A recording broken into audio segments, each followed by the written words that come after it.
these people that I didn't know what I was coming for. Didn't know anything about it. And when they would say, "We praise you, Jesus, we worship," I thought, come on, this was not for me. And then they had the rosary.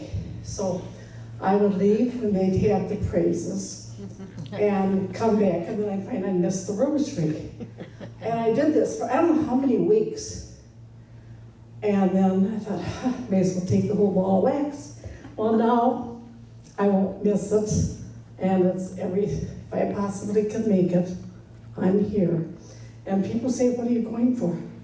I said, I don't. I just love it. But I want to go back to my first healing. That when I was at St. Pius, I've never told this, but I was very short of breath. And I had flunked the stress test. And I was going to Minnesota to take care of all the graves up there, because I'm from there. And the doctor didn't want me to go, and I thought, I feel no different than what I've always felt.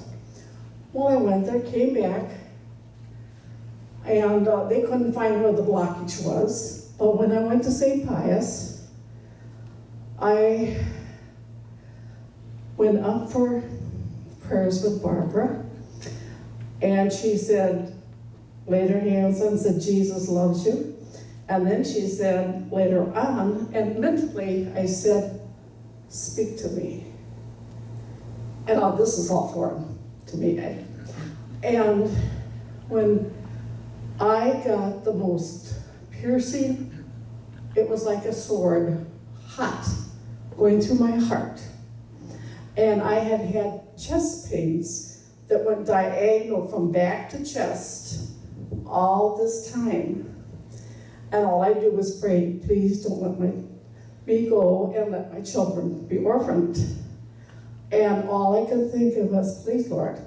But I went up there to St. Pius, and I was not thinking of being healed. I just wanted him to speak to me. And this sword, and I went down on the floor, and I took a deep breath, and I could breathe. And then my son the next day said, want to go for a walk on the prayer path? He was being kind of,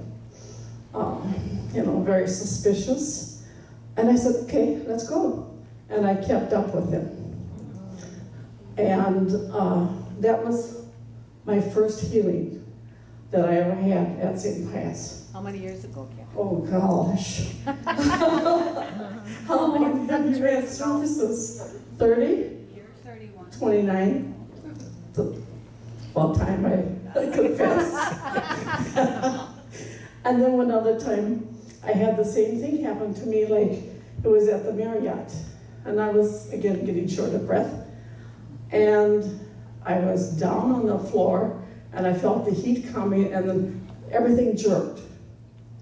And then I went to my cardiologist, and I said, I don't need that echocardiogram or anything like that. And he said, why? I said, I don't have those symptoms anymore. And he said, why? Oh, no, he's a good Jewish doctor. And I said, well, you won't believe me, and you're going to think I'm crazy. And then so I told his nurse, and she said, oh, yeah, my mom used to drag me to Barbara O'Malley's healing services when I was young. So she knew about Barbara and of her healing abilities and then of the Lord. And that, but no, I'll tell you, this is the most magnificent ministry. And if it wasn't for this, I would not have the peace. And there's not much reason for me to have peace most of the time. But I have such inner peace, and it all comes from the ministry. And all I do is thank the Lord and Mary Magdalene Queen and Barbara O'Malley.